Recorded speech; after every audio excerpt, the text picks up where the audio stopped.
Hello everybody, it is a Blue Drake, and today, hopefully you guys remember the Unreal Engine 4 project that I was working on with my community. Did a couple of videos on it about a month back. For those of you who need your memory refreshed, here is a video of the tank that we were working on in Unreal Engine 4.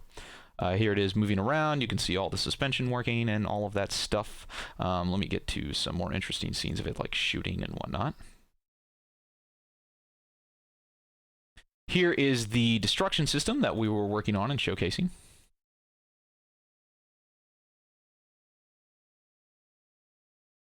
And of course, this is all in the Unreal Engine 4 vanilla testing environment. So lastly, here is the full first-person shooter system with the sprinting and being able to shoot at other players, all in a giant landscape environment with, you know, all these different urban assets and whatnot put together to be a map. You can see how large the terrain is. Hopefully when you look out, there we go.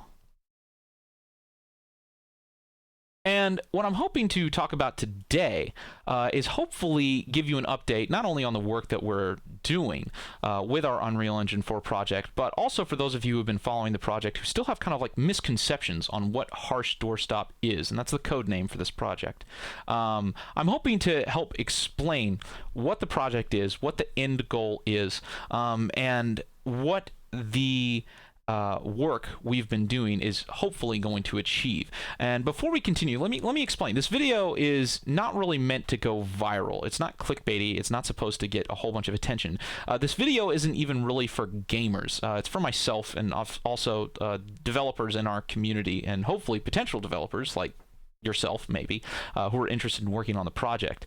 What we are creating is a tool set of modules that other developers can hopefully use to make really, really awesome games. So if you're a gamer and you're expecting to see, you know, like really awesome game design right here, right now, this video may not really be for you because it's kind of hard to understand what we're doing. But if you're somebody who likes to see game development going on like behind the scenes and sitting there imagining like the potential of things and how cool things can potentially be, then stick around because we're going to talk about that. So the main video that I want to showcase today is I want to show the latest work that we've been doing, which is our networked vehicle system.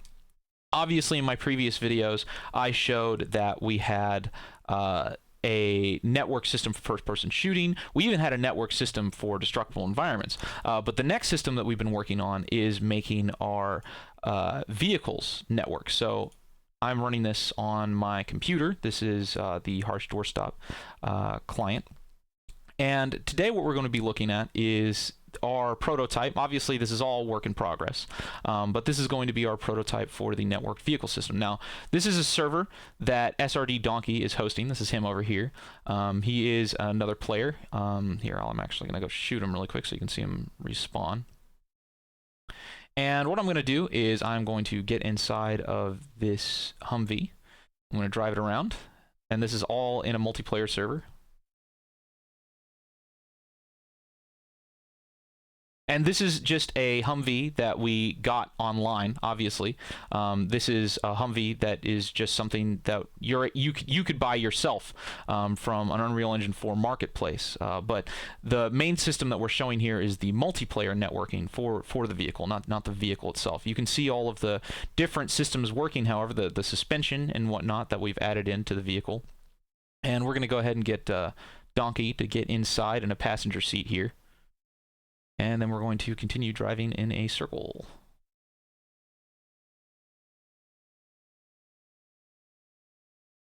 You can get up here on this little ramp and jump off.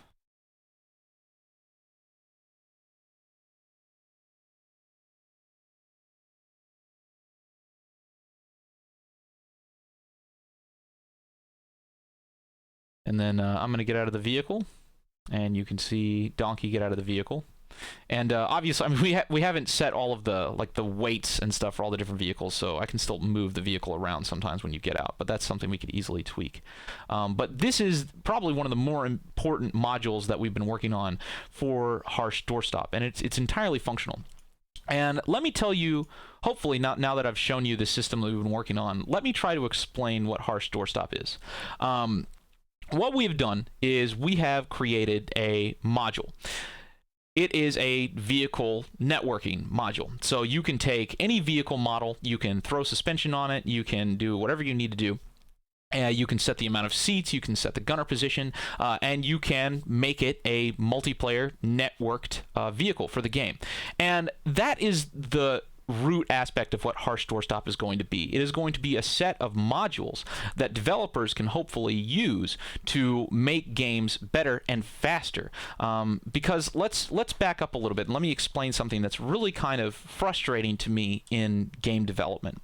In game development, a lot of developers remake the same systems over and over again. And the reason for that is, let's say you have one studio and they make an AK-47. Well, obviously, if there is another game studio and they're making another game that uses an AK-47, even though the AK-47 has already been made in Unreal Engine 4, they can't use that. It's the other studio's property. So what do? They hire somebody and they remake that AK-47 from scratch. Same exact thing. Even though it's kind of ridiculous. You know, like, why just remake the exact same AK-47 again and again? And it's not just like that for models. It's also like that for systems. So, for instance, networked vehicles in Unreal Engine. We've had that for forever. Red Orchestra 1, Red Orchestra 2, Squad, all of these different things. And it's a relatively simple system to make. And I say relatively because obviously people would debate, you know, how hard that is. But compared to making an engine from scratch, it's relatively easy to make a networked vehicle system.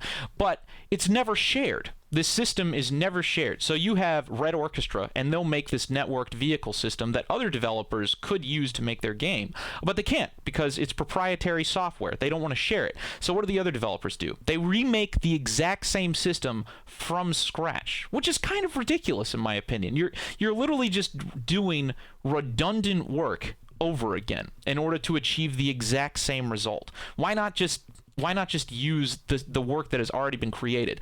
And we understand that Red Orchestra, I mean, they have a right to not share their work. All these studios have a right to not share their work. Hell, when you look at my Operation Flashpoint Dragon Rising video with Codemasters, Codemasters has no financial incentive to let anybody else use that engine. You can't rent that engine. You can't even buy that engine. That engine will probably die under lock and key, and Codemasters would rather have it never see the light of day forever than let anybody make another game on it. That's the point. I mean, it's just their financial incentive. And that's really depressing to me. It's really depressing. I think that kind of holds back a lot of people.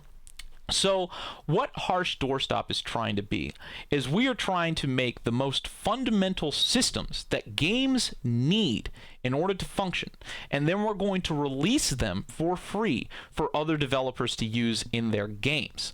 Now, obviously, we'll have a non-profit license, so you can't just use it and asset flip with it and try to make cheap money that way. We'll work hopefully to keep that from happening.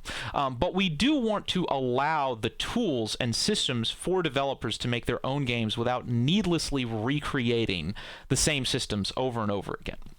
So let's take another look at this vehicle system that we've created.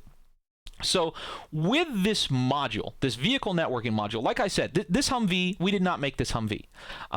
With this Humvee, it's just an example of how our networked module works. You could take our vehicle network multiplayer module and you could adapt it to work with anything. You could make a tank with it. You could make an APC with it. You could make a helicopter with it. You can make a Humvee with it. You can do whatever you need to do. And you can take these models and you can use our system, and bam, you have a functioning multiplayer vehicle instead of having to just redevelop it from scratch for no reason. That is the idea. And when Harsh Doorstop is completed, we're hopefully going to have all of these separate modules. So we'll have a first-person shooter system, a destruction system, maybe a destruction system. We're still working on that. A vehicle system, a landscape, like networking system, all of these core modules that developers need to make good games available to you, so you don't have to sit there and waste time just remaking them for no reason. That is the point. And maybe these modules won't be like the best modules in the entire world. You know, like maybe they won't be as good as Red Orchestra 2's multiplayer code and stuff like that, but at least they'll be available to you. That's the big thing. At least you can actually use them, and they won't have any legal ties. That you won't have to worry about, you know, like stealing intellectual property and stuff like that. Like, you'll actually be able to use it to make your own games. And this is where I could probably stop the video and make an entirely other video talking about all the repercussions of what this could mean and stuff like that. But let's talk about what kind of impact we want this to have on the community of game development. Because my goal, I just want to see more games, and I want to see better games. That's all I want to see. And I want to see more people getting their hands on game development. So when one game developer makes a game and it's kind of shitty, and we see really simple ways to make that game better, well, it's not out of the question for a community to just make its own game in Unreal Engine 4 that does things not shittily. Let's talk about the commercial and I guess like moral repercussions of that, because that's important. There's somebody who I respect a lot. It's another YouTuber called Big Fry. Wonderful YouTuber. Absolutely great guy. You should go watch his channel. And Big Fry is very highly critical of developers, and for good reason, the vast majority of the time. But there are some things that are not very intuitive for people who don't work in game development. There are some things that are really hard to see past. So, for instance, the idea of asset flipping. For those of you who do not know what asset flipping is, Big Fry has done a lot of videos on it. Asset flipping is when you go online, you purchase a bunch of assets, like vehicles and stuff, things you haven't made. You just purchase them. And you use those to make a game that you kind of pass off on as your own work, and you charge money for it. And Big Fry has made a lot of videos on this about how he hates it and how he thinks this is dog shit. And the funny thing, the difference between me and Big Fry is where people see dog shit, I see compost. It's not to say that that isn't bad. And there's a lot of ways that you can asset flip it's just amoral. But at the same time, I'm the kind of person where I think you can take that same idea of asset flipping and look in the completely opposite direction. It's like, okay, so asset flipping in certain ways is bad, but let's not have that distract us from how powerfully good it can be if we do it in different ways. So let's start with this here. I'm going to close down that, and we're going to go to here. Like I said before, Harsh Doorstop, we're making a core system that allows you to plug and play whatever you want. Now, if you are a terrible person, you could take that system, you could buy a whole bunch of models that you don't own, and then release a game and charge $40 for it. But what I'm hoping will happen, and what we're going to work on making happen, is let's think of this. Let's think of it this way. There are a lot of developers out there. Here, actually, I will replay this. There are a lot of developers out there who charge a lot more than they probably should for their game. Big Fry calls them out all the time for asset flipping and stuff like that. But let's take a look at this video of our system. As you can see, we have suspension for our Humvee. So you can get over this. You know, it looks like a realistic Humvee. It handles realistically and all that stuff. This is primarily Unreal Engine. Unreal Engine is doing the vast majority of these systems. And I think a lot of developers out there try to hide the fact that when they make a game and they charge $40 for it, that they'll show off, oh man, look at our awesome suspension, look at all of our awesome vehicles, look at all of these awesome things that we've made. They haven't, really. I mean, think about it this way. I mean, we're just a tiny little community And we've created this Humvee that has all of these really awesome advanced features that other games sit there and like pat themselves on the back so much and make, you know, showcase videos showing off how cool all these features that they've supposedly made are, when they really haven't. Obviously, there's still a lot of work to be done. You have to place the suspension and rig the vehicle in order to work, and tweak settings and stuff like that. But compared to back in the day when you were building games from scratch, like Battlefield 1942, built from scratch, it's crazy. Unreal Engine 4, just throwing a couple things together, it's not nearly as difficult. And I think there's a lot of developers out there, even developers who aren't quote-unquote asset flipping, who still kind of are. When you look at Unreal Engine 4 and you look at all of the features that it offers, and developers are using those features and still charging the same amount of money that full studios 10 years ago were charging to make a game literally from scratch, that's ridiculous. That's ridiculous. The amount of work that you have to do in order to achieve these results, even for a game that doesn't use bot assets, is relatively minimal. And I say relatively because, I mean, I'm not going to say there's not work that goes into this, but it is still, you do not have to afford nearly as many people to work on this system as you used to. So, where I said before, you know, I said where some people see dog shit, I see compost. If you were to use these systems and create a game where you put in relatively minimal effort, and still charge, you know, $40, $50 for it, that's dog shit. That's dog shit. But what I want to do is I want the industry to recognize and say, you know what? We've got a lot of good things going for us. You know, we've got more tools, more easily licensed engines, more platforms, more functions to work with than we ever had before. Pre-made assets, not even, you know, models that are pre-made, but like systems, suspension systems, graphical systems, lighting systems, all of this stuff that, whereas 10 years ago you had to make literally from scratch, you can start from a jumping board off of now. Yet people are still charging the same amount for video games, $40. Ridiculous, ridiculous. I want the industry to recognize that and be like, you know what? I think we have it pretty good. Maybe we should start taking that into consideration and pricing our games more competitively. So, for instance, with Harsh Doorstop, we are hopefully going to create a system that allows you to make like a military simulator with full multi-crew vehicles in a multiplayer environment that you can drive around with and shoot with and blow stuff up, where you can I don't know, walk around on giant 4x4 kilometer maps. The only difference is it's going to be free. We're not going to charge anything for it because we're not going to sit here and pretend that we have to make all of these systems from scratch. And that's the difference. When you go in that direction, when you admit to yourself and you're like, you know what? We're actually not doing as much as we probably could say that we are. And it's interesting, this has been really revealing for us working in Unreal Engine 4 and seeing all of these systems and being like, oh my god, these are the systems that other developers are using and kind of taking credit for. This is so much more, there is so much more to start with here than most people say there is. We want to take that in a completely opposite direction and use that to our advantage. So let's take a look at this. Here is a this is called hum3d.com. Here is a list of vehicles. And you see this Scout, Hellcat, APC, and we actually have done this before. We actually bought this tank. We bought this tank from this site. And we bought this tank, we rigged it up, and we got it to work in Unreal Engine 4. It moves, it shoots, it does all the cool stuff that you want to. And now, hopefully with our networking system,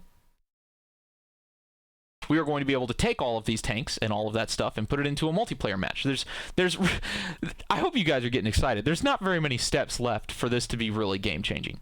But for instance, you can go to one of these sites and let's say for instance, you know, back in the day, if we were going to make like a World War II tactical game, or maybe like a Cold War tactical game, how much would you say that would cost? You know, it would cost an obscene amount of money, right? You know, like, oh, I don't know, $500,000 to pay for all of these studios to make all of these APCs and tanks and weapons from scratch. Well, what if you just admitted to yourself that you don't have to do that anymore? What if we just admitted that a lot of this work has already been done? We're working with a lot more than we used to back in the past, and we actually might be able to make the same level quality stuff for considerably less money. And some people, and the beauty of it, not only could we do it for considerably less money, we might be able to do it so cheaply that we could literally release it for free. Like, it's actually feasible to release it for free. I mean, this is kind of like supply and demand. That's what's going on. You know, people are still charging full price for games that they don't have to spend nearly as much work on, trying to convince everybody that it's more work than it is. Like, that's a bubble. That's a bubble. It's gonna pop. So if we go here, let's say that we wanted to make a World War II game. I don't know, World War II. Look at all these assets. So here's a T-34. Here's a plane. Here's a bunch of weapons even. Here's a Tiger II. That's pretty cool. Military. Let's say we wanted to make I don't know, like a modern shooter. You know, like here's a T-90. Here's a flatbed truck. Here's an Abrams. Here, let's see if we can actually find the vehicle that we made, the M109. Here we go. Here's the vehicle. So we literally bought this. This vehicle is $95. We bought this, and we poured it into the game. Bam. There it is. You got a fucking howitzer. So, you know, this is crazy. And some people might call that asset flipping, but when you admit that it's asset flipping, is it? You know, like, when you, I mean, it's just as much asset flipping as using Unreal Engine 4 as a starting point. Unreal Engine 4 is an asset that has all of these lighting systems, rigging systems, movement system, like all of these systems already prepackaged, good to go, and people are using that and charging money for it. How is that any different? It's not. At some point, you just have to sit there and admit to yourself and be like, you know what? We have it pretty good, and maybe we could charge less, maybe even free for our games, and have the same quality products as what we used to have 8 years ago, but for way less money. Like, welcome to the advancement of technology.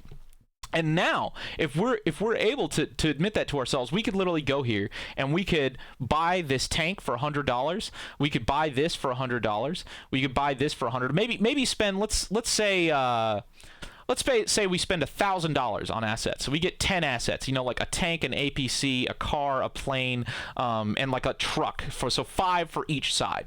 So $1,000 for that. And then maybe we spend $5,000 on rigging and converting to low poly and all that stuff. So there you go. That's $6,000. And then let's say we spend $2,000 to $3,000 on getting somebody to make the UI really nice, so you can get inside and out of the vehicles in a way that looks nice.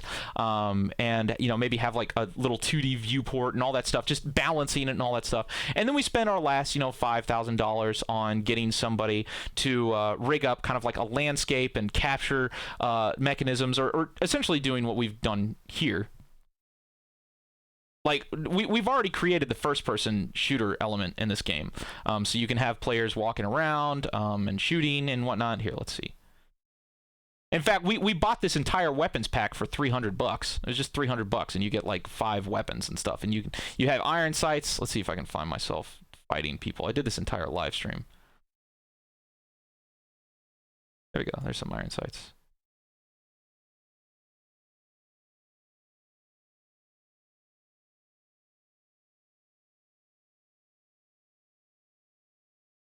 And then this system already works. And some people might say like, oh yeah, but you're moving too fast, or like, I don't like the way the weapon handles and stuff like that. It's all settings. It's just settings, just parameters. You could literally go in there and be like, set movement speed to half, or like 0.7. Like, literally, you just need to pay somebody to go in there and just type in some code. Like, the content entity system is already there.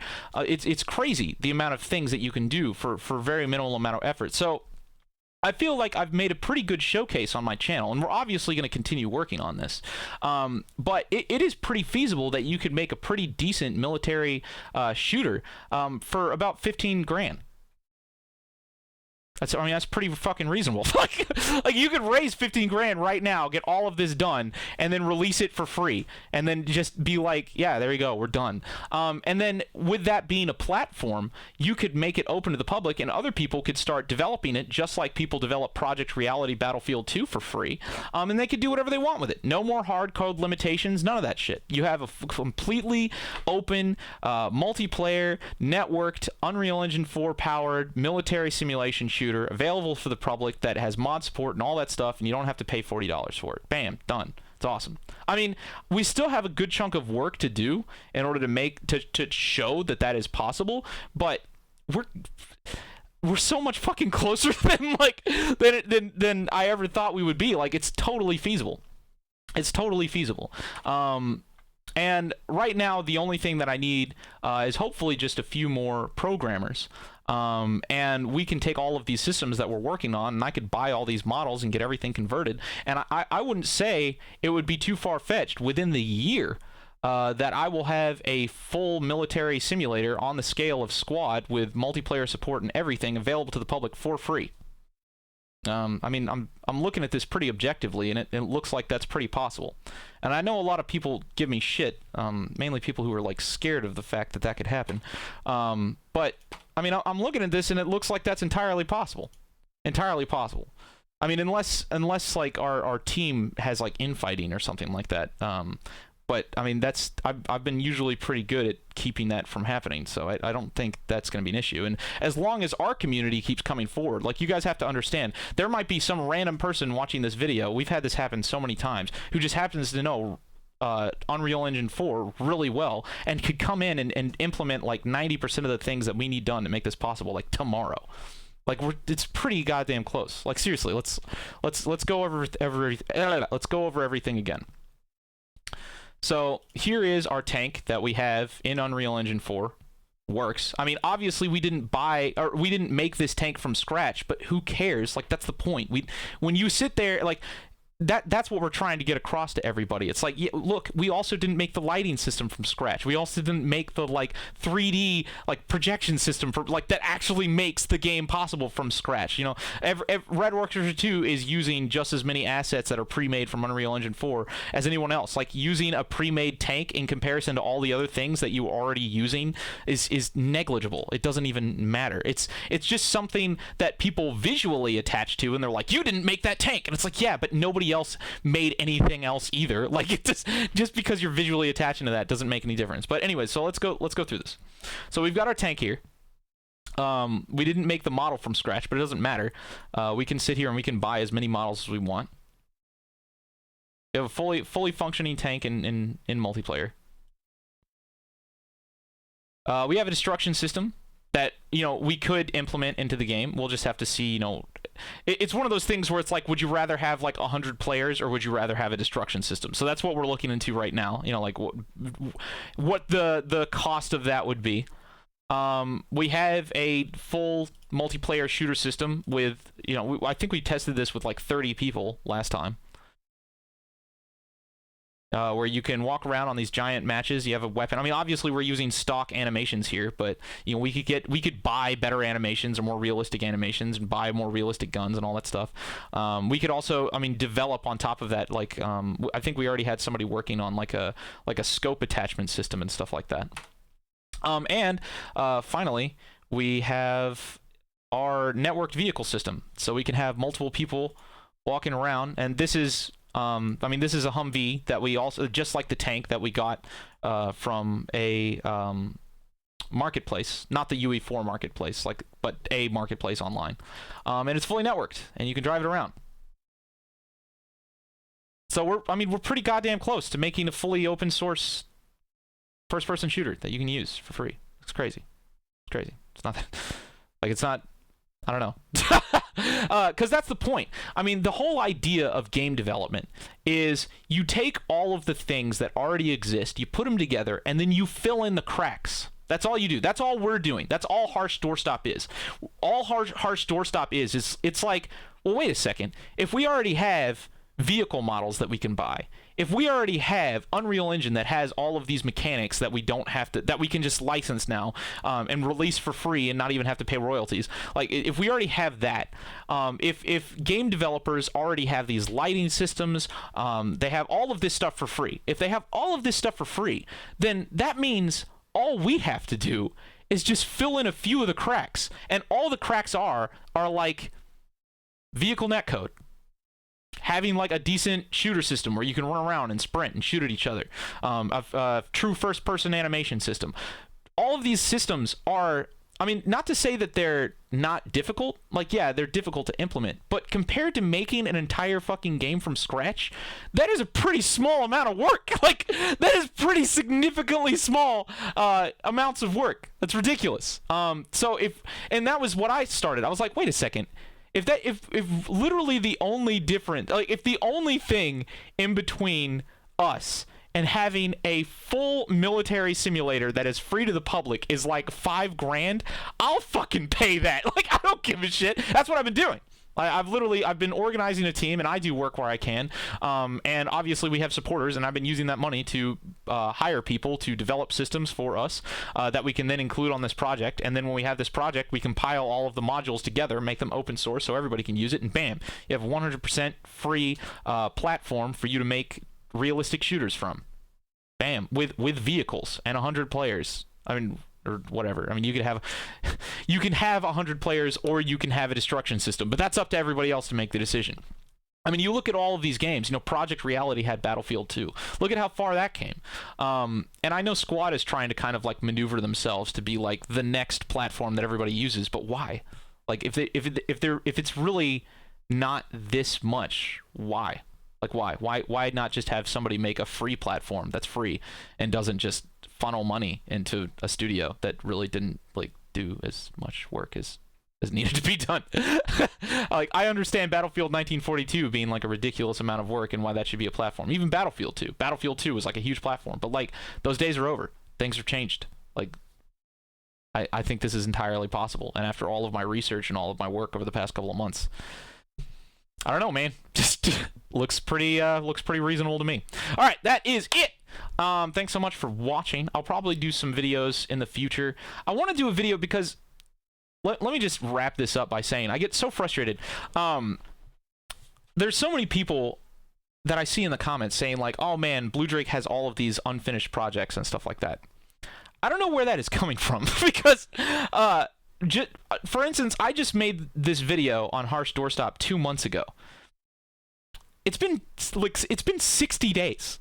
Do you have any idea how much like normal studios take? Like Lawbreakers, the game Lawbreakers, the Cliffy B. They were working on that for 3 years before they even made their first trailer about it. I've been working on this for 60 days, and people are already saying like, "Oh, he abandoned the project."